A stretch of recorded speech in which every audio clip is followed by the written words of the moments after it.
warisan budaya yang diturunkan oleh leluhur kita secara turun-temurun sebagai identitas dan jati diri kita sebagai bangsa yang telah berkembang leluhurnya dan menguasai daerah ini selama ribuan tahun. Itu ciri-cirinya adalah warisan heritage ini yang diturunkan dari satu generasi ke generasi yang lain. Tidak bisa musuh-musuh itu menjajah kita apabila kita masih kekeh untuk menjaga warisan budaya itu. Selama mereka itu belum bisa menggantikan budaya kita, berarti kita masih menang. Tapi kalau mereka itu sudah bisa untuk mengganti budaya kita dari A sampai Z, termasuk bagaimana cara kita mengekspresikan rasa cinta kepada Nabi Muhammad dan ahli bait Nabi, mau diganti oleh budaya mereka yang mereka bawa dari tanah leluhur mereka, padahal mereka kesini mau numpang makan karena di sana nggak ada padi, di sana nggak ada pohon, di sana nggak ada ketela, deke kurang makan, wedus bae wis padalah kesusun ini karena akhirnya deke gelati pangan ning di, ya tidak ada lagi jannatun fil dunia Indonesia jannatun fid dunya, surga yang ada di dunia ini adalah Indonesia. Malam hari ini kita beristighosa untuk menjaga Indonesia. Coba wong desa Blitar yang dulu Insinyur Soekarno, ya, iki kiai iki lagi nonggoni kita ngomong nasam kok dingin guys, isku nguruk KB wis putus nasa bega, kiai. Ini kan tempat lahirnya Insinyur Soekarno, betul nggak?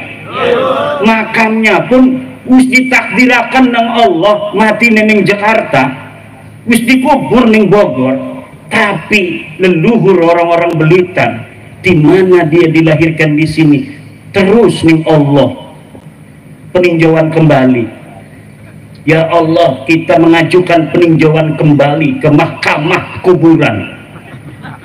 Ini putra kami Soekarno, kenapa dimakamin di Bogor? Dia lahirnya di sini. Tolong ya Allah, rubah itu di Lauhil Mahfuz, di mana dikatakan lahir di Blitar, mati dan diwapak dan dikubur di Bogor. Tolong ganti itu yang ada di Lauhil Mahfuz. Akhirnya Allah itu kan yamhullahu ma yasha wa yusbit. Allah bisa menghapus takdir bu aja gegabah. Allah bisa menghapus takdir wis ditentukan, maka digerakkanlah akhirnya kita bangsa Indonesia untuk memindahkan jasad Bung Karno dari Bogor kembali ke kampung halamannya di Blitar ini. Aja macam-macam wong Blitar.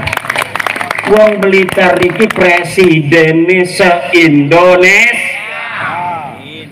Presiden pertama se-Indonesia, tapi aja sombong dingin presiden kedua wong Banten.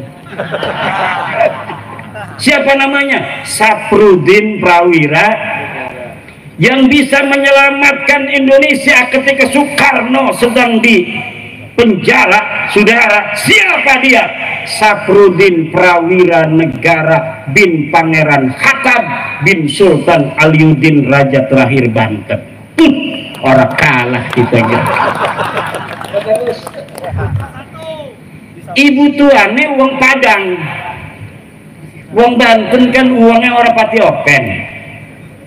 Ibunya dia aslinya orang Banten, bapaknya asli orang Banten, ngomongnya Jawa, lahir ning Kaujon, uangnya wong anyer.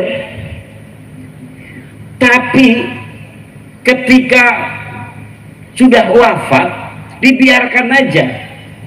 Dia ada yang menyangka sebagai pemberontak dan lain sebagainya. Padahal untuk menyelamatkan Insinyur Soekarno, karena dia berteman dengan Insinyur Soekarno yang sedang di penjara.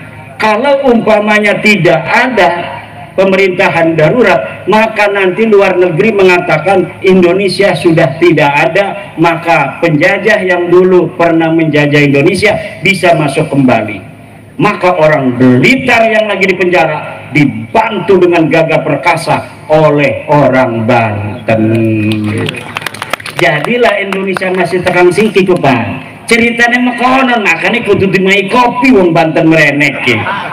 Kini wong Banten tak kasih maulah apa-apa. Anak duren yang kana wis dibuka kita kon merenek apa jawane.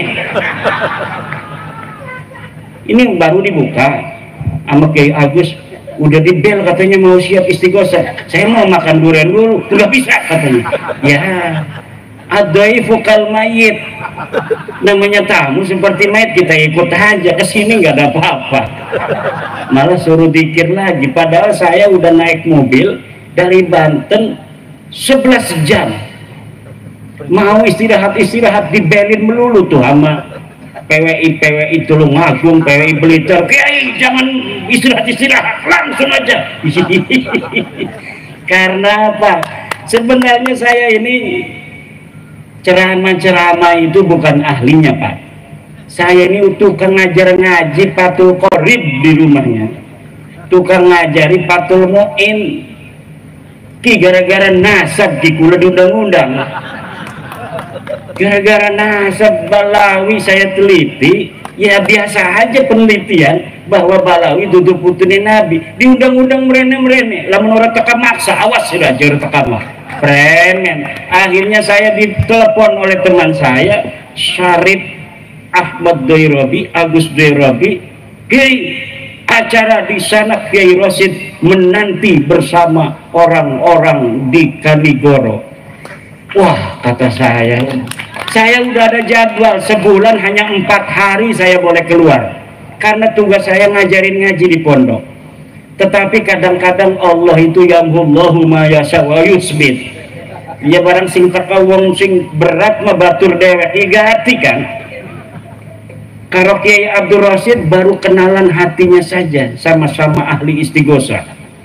Tapi belum pernah kependak kan, orang-orang berat belum pernah kependak. Tapi kalau Syarif Deirobi mah pulangnya kependak baik, jadi orang enak. Wong sing berteman itu punya hukum, alaihi hakun, mempunyai hak, lahu wa alaihi hakun. Akhirnya walaupun saya sudah ada jadwal 4 hari di Lampung, tidak lagi nerima yang lain, 1 bulan Februari ini terpaksa ini merene doang ki sing 11 jam sing Banten merene besok balik maning. Allah hanya pengen kependak karo ibu-ibu yang cantik-cantik, keluarga besar Presiden Soekarno. Ini kita ini malam ini mau apa namanya istighosah mendoakan bangsa Indonesia karena lagi bahaya iki akeh sing adu domba. Presiden kita diadu domba supaya pecah kongsi. Presiden Prabowo diadu domba karo Pak Jokowi, Pak Jokowi diadu domba karo Bu Mega, Ibu Mega diadu domba karo SBY, SBY diadu domba karo Fufu Fafa. Macem-macem lah. Kata Pak Prabowo, jangan pisahkan aku dan dia. Gak mau. Pak Prabowo itu orang cerdas bos. Orang mau misahin Pak Prabowo dengan Pak Jokowi nggak bisa.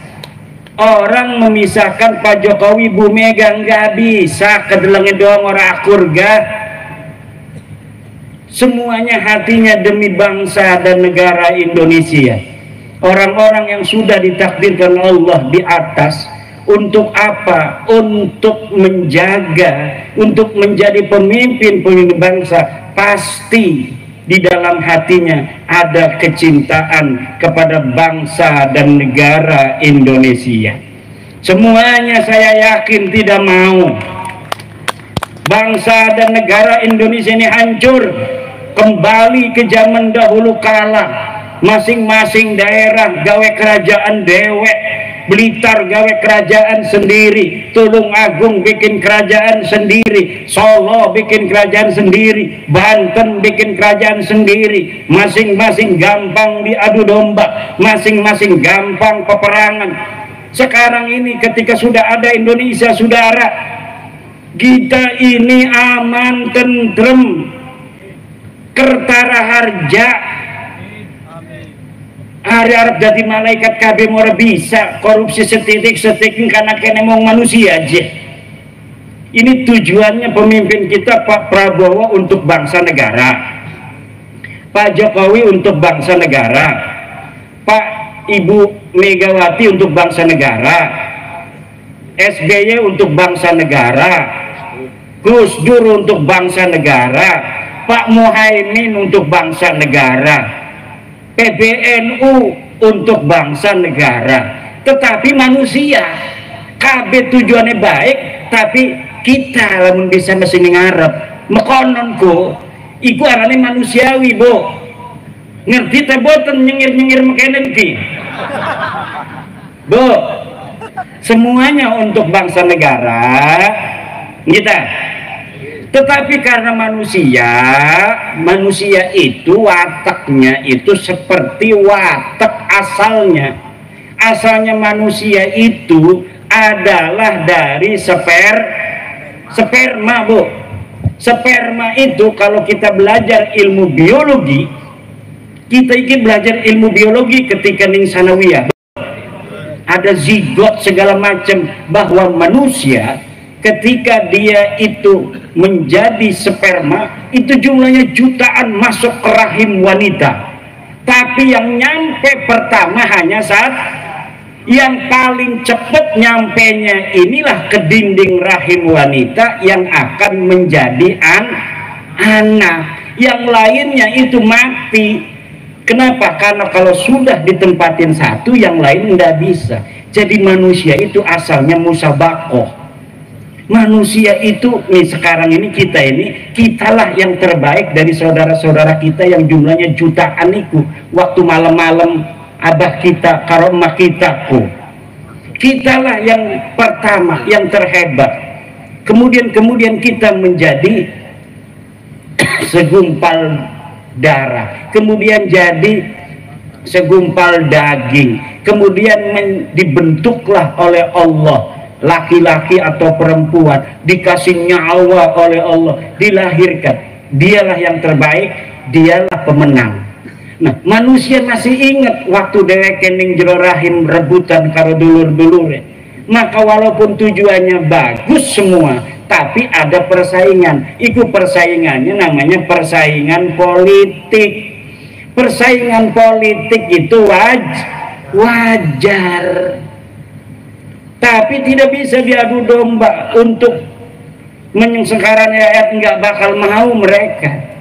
Mereka itu hanya mau bersaing politik dengan tujuan sama, yaitu demi bangsa dan negara. Lah musuh-musuh ini ngadu domba agar negara kita hancur. Rela apa tidak kalau ada orang mengadu domba pemimpin-pemimpin kita agar bangsa dan negara kita hancur? Ya. Lawan apa lawan? Ya. Hancurkan apa tidak? Hancurkan. Hancurkan itu orang-orang yang mau mengadu domba Bapak Prabowo dan Bapak Jokowi, yang mau mengadu domba Bapak Jokowi dan Ibu Mega, yang mau mengadu domba Ibu Mega dengan SBY, yang mau mengadu domba Bapak Prabowo dengan Bapak Gibran Raka Buming Raka. Hancurkan ya Allah, sehancur-hancurnya. Kenapa?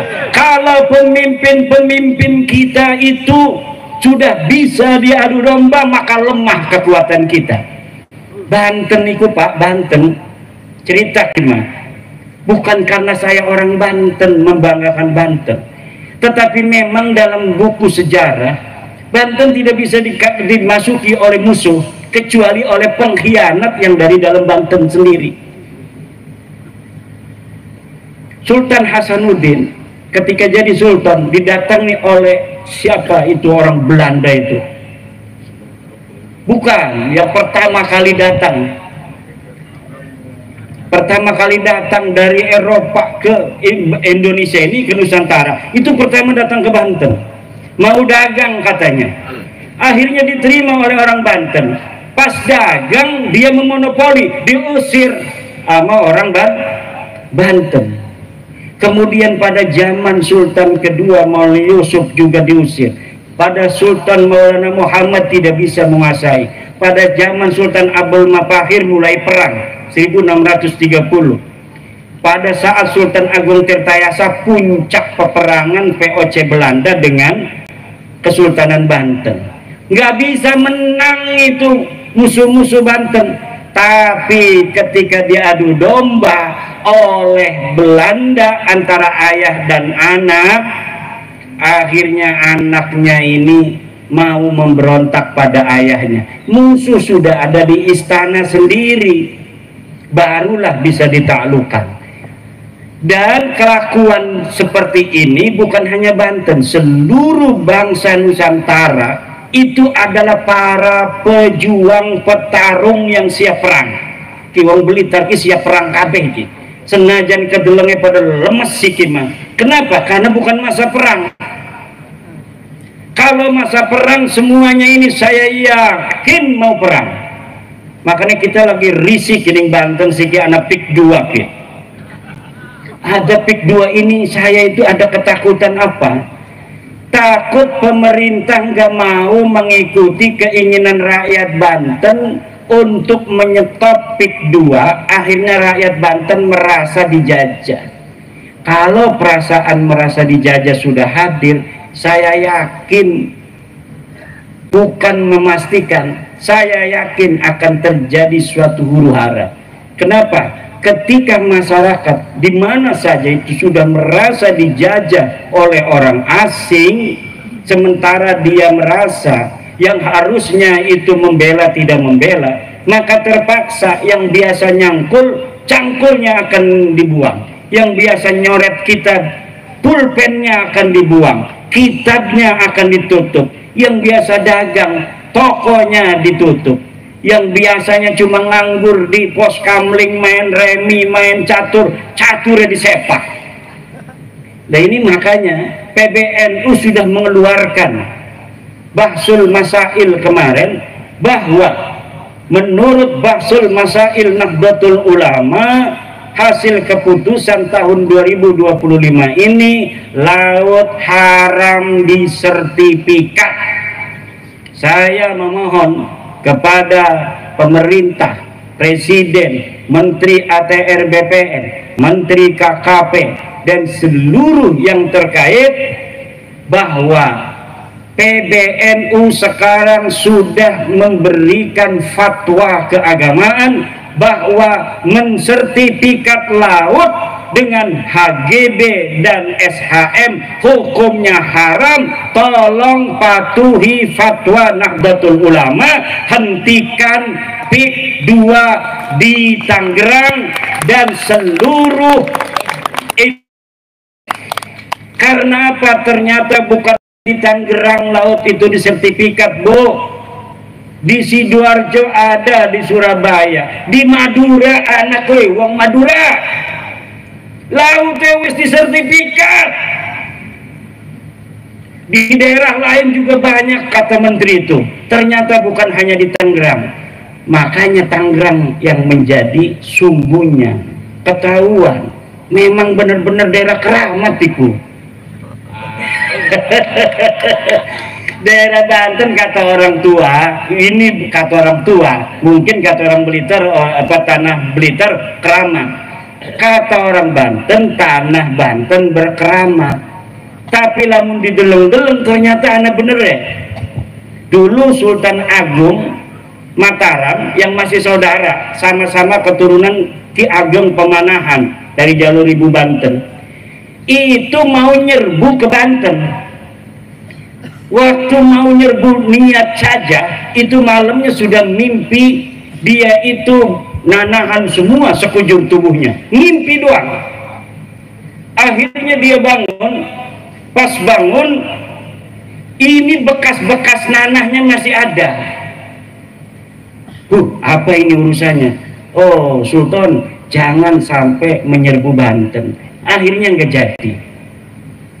Nah sekarang juga gara-gara Banten ketahuan, seluruh sertifikat laut ketahuan. Bekasi yang paling dekat dengan Jakarta itu nggak ketahuan, yang ketahuan di Tangerang dulu. Maka tolong kepada para pemerintah, iki masyarakat, saya lihat sekelibat itu sudah ada cucu Pangeran Jaga Lautan Pulau Cangkir itu yang berziarah. Itu saya melihat karena saya kenal semua cucu Pangeran Jaga Lautan. Ada yang sudah berziarah dan bukan dari NU. Jadi banyak cucu-cucu Pangeran Jaga Lautan itu yang bukan NU. Dia masuk ke ITB, ke IPB, jadi HTI. Dia menjajakan HTI di Banten gak laku-laku. Nah, sekarang ini kalau menjajakannya ini adalah keadilan, kalau menjajakannya keadilan di Banten karena ada pendidasan, akan laku dia ini. Saya kenal karena masih saudara. Wah, udah ada nih oknum-oknum nih jarah. 2 hari lagi setelah dia jarah, demo di situ. Wah, ini kemarin itu. Kenapa? Kalau jualan HTI enggak laku, tapi kalau jualan keadilan laku. Kenapa? Keadilan itu sangat dirasakan oleh masyarakat. Makanya tolong, ini kalau sudah orang-orang yang tidak cinta kepada NKRI, yang tidak cinta kepada Pancasila, Bhinneka Tunggal Ika, sudah ikut main begitu, ini pasti masyarakat itu akan mudah dibodohi, akan tidak jernih lagi cara berpikirnya, dan gampang untuk diajak menuju hal-hal yang kurang produktif untuk bangsa, negara, dan agama Islam sendiri. Maka tolong, hal-hal pembangunan yang sangat sensitif dengan kepentingan masyarakat secara luas seperti laut ini adalah milik umum, malun mustarak. Menurut fatwa PBNU dalam Bahsul Masail Kombes dan Munas 2025 ditetapkan bahwa laut adalah malun mustarakun, harta yang dimiliki oleh semua, tidak boleh haram hukumnya di sertifikat baik HGB maupun SHM. Tolong pemerintah memperhatikan hasil keputusan daripada organisasi Islam terbesar di dunia, yaitu Nahdlatul Ulama. Supaya apa? Ini orang-orang pengadu domba ini supaya tidak lagi punya jalan untuk mempengaruhi masyarakat. Pada saat yang sama HTI di mana-mana mengibarkan benderanya.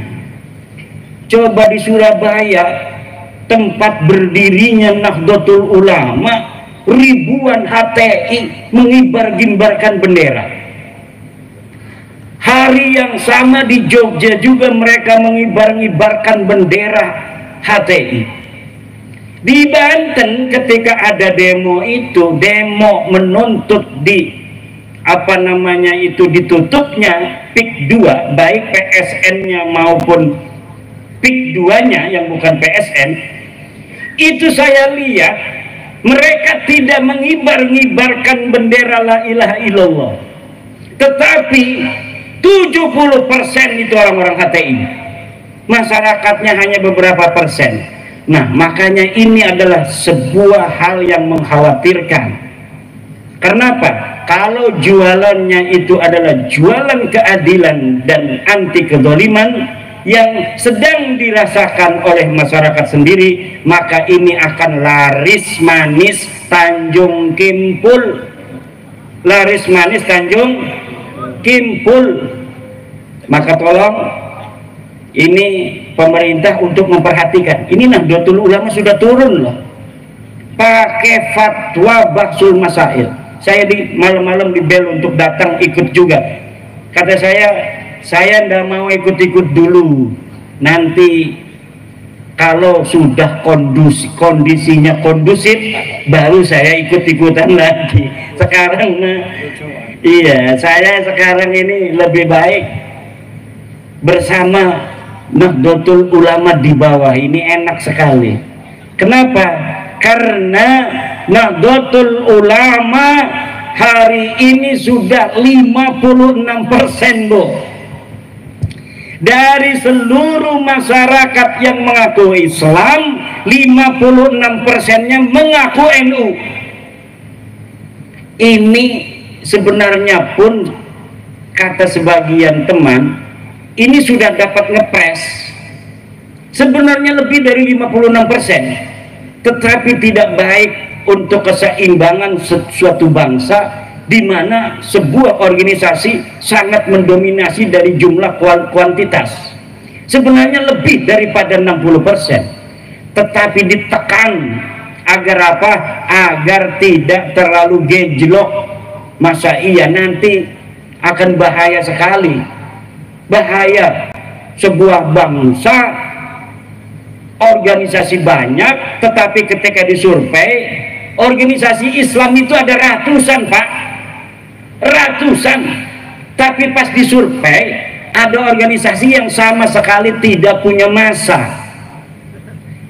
Bahkan ada organisasi yang organisasinya pengurusnya itu luar biasa, dia acara apa saja itu aktif, bahkan sering bikin sebuah apa namanya pengamatan terhadap kejadian sosial dan politik. Terkenal ketua anu, sekretaris anu, tetapi ormas ini ketika disurvei ke bawah tidak punya massa ternyata. Tapi NU yang dirinya sendiri merasa hanya punya 90 juta. Itu Yai Said Agil Sirot, kalau ditanya orang, Yai, NU itu jumlahnya ada berapa? 90. Itu uling awang, nebak-nebakan doang, tidak berdasarkan survei. Pas tahun 2017 disurvei, saya ikut ketika presentasi tim surveyornya itu. Ketika tim surveyor presentasi dari Alpala Research, saya melihat bahwa 130 juta 2017 itu orang mengaku dirinya NU. Itu masih sekitar 53%. Kemarin saya nggak ikut, tetapi mendengar Gus Yahya mengatakan sudah 56% orang Islam di Indonesia mengaku dirinya NU. Coba itu hitung, berapa jumlahnya orang NU yang ada di Indonesia. Dari 280 penduduk Indonesia, 89%-nya Islam. Dari 89% ini 56%-nya mengaku NU. Allah iki NU semakin terus di apa namanya nyinyirin orang, semakin gede. Mengapa? Barokah. Kayak PWI, karena ini PWI anaknya NU, semakin ditolak semakin di mana-mana pengen jadi PWI. Syaratnya PWI harus bermitra di bawah NU. Ini permintaan dari mana-mana. Bahkan di Jawa Barat, kenapa kemarin itu sampai ada sedikit permasalahan organisatoris, ketua Jabarnya itu dibekukan. Itu dibekukan bukan karena dia itu ada kesalahan yang fatal, bukan, karena banyak kabupaten yang pengen dilantik oleh DPW Jabar susah mencari kiainya, ketuanya kiai banyak acara. Jadi kabupaten-kabupaten pengen dilantik, nyari kiainya susah. Jadi mereka datang sendiri kepada kantor pusat di Cirebon. Akhirnya udah, kata ketua umum PWI Kiai Abbas, Jabar dibekukan aja. Kiai Abdul Mujib pengurus atau ketua Jabar dijadikan pengurus pusat dulu. Akhirnya sekarang dibentuk lagi yang baru, ketuanya Kiai Abah Setu, itu mulai orang-orang pada ingin setiap kabupaten dilantik PWI-nya di tingkat kabupaten. Jadi ini luar biasa PWI ini, kayak NU zaman dulu. NU zaman dulu itu kadang-kadang belum ada pengurus provinsi, ada kecamatan yang sudah mendeklarasikan MWCNU. Seperti di Banten itu kampung saya, itu Kiai Muhammad Amin pulang dari Mekah tahun 1936. Kiai Muhammad Amin ini bapaknya Kiai Ma'ruf Amin. Dia pulang dari Mekah, belum ada kepengurusan tingkat kabupaten PCNU tahun 1936, tapi Kiai Amin ini langsung mendirikan MWCNU tingkat kecamatan. Jadi kecamatannya ada, kabupatennya belum ada. Nah ini seperti ini nih PW ini. Kadang-kadang kabupatennya pengen, provinsinya susah nyari ketua provinsinya karena kiai semua. Kalau di Wonogiri, Seragen, sekitarnya itu semuanya kebanyakan Surya PCNU. Gampang nyarinya kalau Surya, paling dia di pondok ngajar ngaji.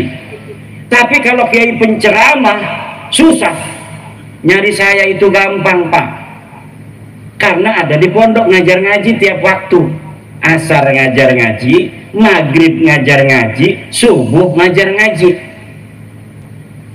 Sekarang ini nggak ngajar ngaji nih, ya karena dikerjain oleh Kiai Rosin. Suruh bertemu dengan saudara-saudara Presiden Soekarno supaya saya dapat barokah. Ya Presiden Soekarno, terima kasih atas perjuanganmu dulu membebaskan bangsa dan negara ini dari penjajah. Terima kasih Blitar. Kami bangsa Indonesia mengucapkan terima kasih untuk Blitar yang telah melahirkan putra sang pajar Presiden Soekarno yang kemudian membebaskan kami dari penjajahan Belanda, penjajahan Jepang. Kita tinggal menghancurkan penjajahan spiritual, pengakuan orang-orang yang merasa lebih mulia dari orang lain. Ini bahaya bagi keagamaan masyarakat Islam. Dalam ajaran Islam, inna dina indallahil Islam, sesungguhnya agama yang paling mulia adalah agama Islam. Dan dalam Islam orang yang paling mulia itu adalah orang yang paling bertakwa. Inna akramakum indallahi atqakum. Bahwa sesungguhnya orang itu bukan dilihat kemuliaannya dari keturunan siapa dia, dilihat dari pangkatnya, dilihat dari banyaknya uang, tidak, tapi dilihat dari takwanya.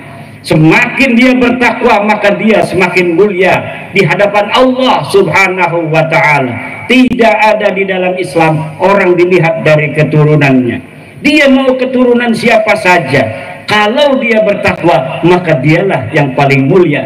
Inilah ajaran Islam dan inilah ajaran Pancasila, sila kedua, kemanusiaan yang adil dan beradab. Jangan mau dibohongi bahwa Anda lebih rendah dari mereka dan mereka lebih mulia dari Anda hanya berdasarkan pengakuan bahwa mereka sebagai keturunan Nabi. Apalagi yang mengaku itu keturunan palsu, yang DNA-nya tidak terkonfirmasi, nasabnya tidak ada di kitab nasab, nama-namanya dalam kitab sejarah.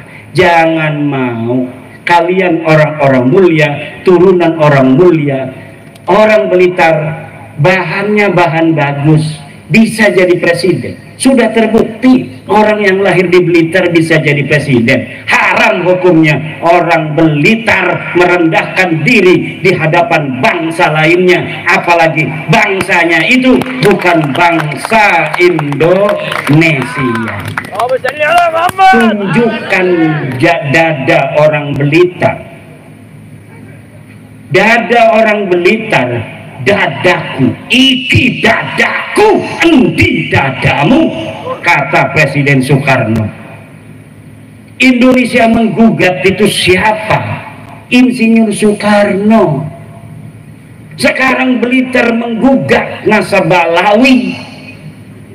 Tidaklah heran kalau Blitar ini menjadi salah satu pelopor di Indonesia terhadap peningkatan martabat, harkat, derajat jati diri bangsa Indonesia, karena dari Blitarlah putra sang fajar dilahirkan. Siapa saja orang yang terlahir dari Blitar pantas jadi Presiden Republik Indonesia. Wis jam rolas, Bo. Kulane durung istirahat 11 jam nunggang mobil. Iki makin ngekone gue sing kenceng banget. Iki berapa dudu orang gelem pegel nunggang mobil kayak setan baik. 160. Wih, kita ngelilir kok kenceng. Kalau kitanya lagi bangun kan langsung jangan kenceng-kenceng. Tapi kan kita nggak bisa melotot terus, kadang ada tidurnya. Itu kalau saya tidur udah 200. Allah. Semoga barokah Kiai Rosid, barokah Kiai Rosid. Kiai Rosid kita doakan panjang umur, rambutnya gondrong, amin. Kiai Rosid rambutnya pakai belangkon digondrongin, keren. Santri saya itu, Pak, santri saya kalau dia pengabdian lulus dari aliyah kan, ngabdi dulu setahun, nggak boleh cukur, suruh gondrong. Kenapa? Supaya nakalnya habis di pondok. Nanti ketika di masyarakat dia udah nggak heran lagi ngeliat orang gondrong yang macem. Dulu aja saya udah gondrong di pondok kan. Jadi udah beres nafsunya itu, nanti ketika ada di masyarakat dia tinggal jadi wali. Allah. Tapi kalau belum pernah agak nakal di pondoknya, nanti kurang ajar ini ngumah iku kok. Wis dadi kiai ngebonceng-bonceng rang dan melulu. Iki bahaya iki. Terima kasih ini bisa mendampingi dari Malang. Kiai katanya mau acara di Blitar, itu kampung saya, itu saya lahir di situ, saya mau hadir katanya. Masya Allah, kata saya, dari Malang itu kan berjam-jam, tetapi karena beliau pejuang, beliau ini bawa jamaah dari Malang ke Kresek, ke Banten. Kresek itu kecamatan, sebelahnya itu Gunung Kaler, Tenara. Nah, di Mekah itu dikenalnya hanya Tenara. Iya, jadi orang-orang yang disebut Tenara zaman dulu itu Ronjo, Tirtayasa, Kresek, Tanara sekarang ini. Nah, jadi kalau sekarang administrasinya Kresek. Kresek ini dari zaman dulu NU-nya sejak 1936 tertua, MWCNU tertua, melahirkan ketua NU DKI Jakarta Kiai Ahmad Syatibi tahun 70-an, ketua partai NU juga, kemudian juga Kiai Ma'ruf Amin. Karena memang daerah-daerah yang ada sanad kepada Mbah Hasyim Asy'ari, Mbah Syekh Nawawi Tanara Al-Bantani, itu biasanya langsung mendirikan Nahdlatul Ulama ketika mendengar Mbah Hasyim Asy'ari mendirikan Nahdlatul Ulama. Surabaya katanya sudah mendirikan Nahdlatul Ulama, murid-murid Syekh Nawawi Tanara. Kemudian diikuti oleh seluruh masyarakat di Indonesia membentuk kepengurusan Nahdlatul Ulama, termasuk di daerah saya, kampung saya. Cuma kalau sekarang dengan dulu, hebatan dulu. Dulu itu Ansor desa itu punya drum band. Sekarang Ansor nggak punya drum band, kalah sama Ansor tahun 50-60-an. Karena zaman dulu itu mungkin banyak saingan, jadi lebih lebih semangat. Sekarang ini di Banten nggak ada saingan. Memang Jawa Timur ini hebat organisasi NU-nya, tetapi masih ada Muhammadiyah segala macam di kampung-kampung. Kalau di Banten NU semua, tapi organisasinya nggak terlalu jalan. Tapi Muhammadiyah nggak ada di kampung-kampung. Di kecamatan itu nggak ada, itu di kampung-kampung kecamatan pengurus Muhammadiyah nggak ada, hanya ada di tingkat kabupaten. Tapi diajak NU-nya, kalau dia omong bukan NU marah. Tapi PBNU suruh begini, saya NU tapi NU-nya Mbah Hasim. Mbah Hasim udah wafat. Sekarang mah Mbah Miftahul Ahyar sama Gus Yahya. Kalau sudah menentukan secara organisasi seperti kemarin tentang Basul Masail, bahwa yang namanya laut itu haram untuk disertifikat, maka kita harus ikut kalau mengaku jamaah Nahdlatul Ulama. Kalau masih pendapat pribadi, baru itu namanya pendapat pribadi, kita boleh berbeda. Tapi kalau sudah keputusan dari keputusan sebuah organisasi, itu kita harus sam'an wa ta'atan. Demikian, barokah insyaallah, banyak duitnya yang hadir di sini semuanya. Ya Allah, kasih sayangmu, keberkahanmu, jaga negara Indonesia ini ya Allah. Jangan sampai kurang makan. Warga negara Indonesia ya Allah, jangan sampai bentrok. Jangan sampai pemimpinnya bisa diadu domba oleh pengacau itu. Adili Jokowi, itu bentuk adu domba itu bentuk adu domba. Jangan ikut-ikutan adili Jokowi. Kalau mau mengadili, laporin kepada polisi, laporin kepada KPK, laporin kepada jaksa. Itu cara kita mengadili. Lu mengadili di dokonan yang pinggir-pinggir dedalan, ya premen, tidak konstitusional. Ya kalau memang dinyatakan merasa ada salah nih Bapak Jokowi, ya silahkan laporkan. Tempatnya ada KPK, terus jaksa, kemudian polisi. Lagi mah laporan yang tembok adili Jokowi, ya temboknya meneng baik lah. Ini adalah upaya untuk membuat kacau Indonesia, memecah belah bangsa Indonesia, dimulai dari memecah belah para pemimpin kita. Warga Nahdlatul Ulama senantiasa setia kepada negara kesatuan Republik Indonesia. Ibu Mega pemimpin bangsa, Pak Jokowi pemimpin bangsa, Bapak Prabowo pemimpin bangsa, Gus Dur pemimpin bangsa, NU pemimpin bangsa. Semuanya kita doakan agar senantiasa dalam lindungan Allah Subhanahu wa Ta'ala. Dan seluruh musuh bangsa Indonesia dan negara Indonesia, ahlikhum ihlakan ya Allah, ahlikhum ihlakan. Nah, terakhir mari kita sama-sama, karena ini sholawat nariyah, kita sama-sama bersolawat nariyah.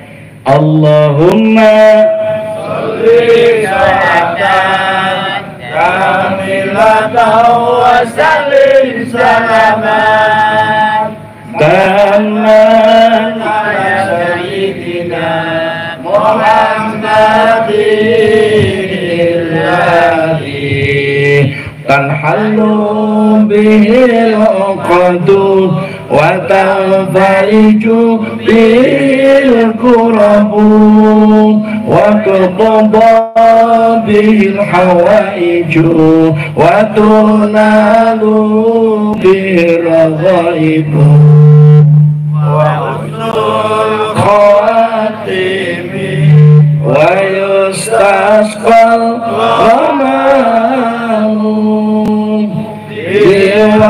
biwajhil karim wa ala alihi wa sahbihi bi kulli lamhatin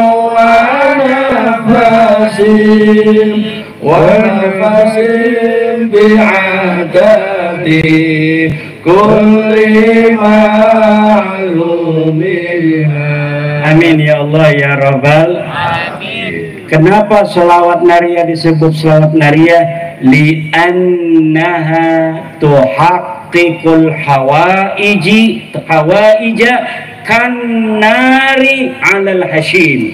Li'annaha tuhaqqiqul hawaija kannari 'alal hashim. Karena selawat nariyah itu bisa menjadikan segala hajat kita menjadi kenyataan secara cepat seperti api terhadap dahan-dahan kering.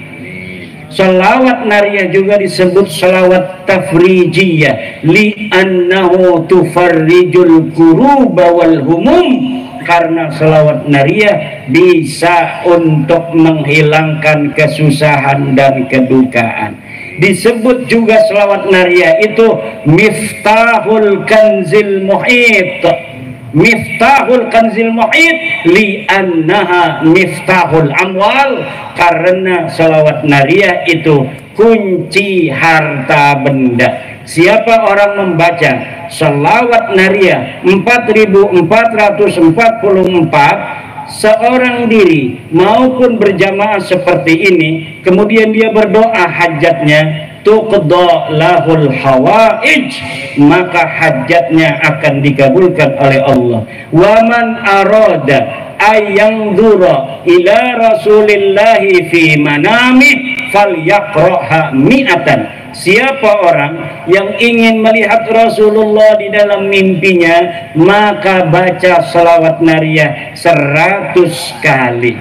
Siapa orang yang membaca dalam satu majelis selawat nariyah 100 kali, maka keinginannya akan dikabulkan Allah. Wallahul muwaffiqu ila aqwami thariqin. Wassalamualaikum warahmatullahi wabarakatuh.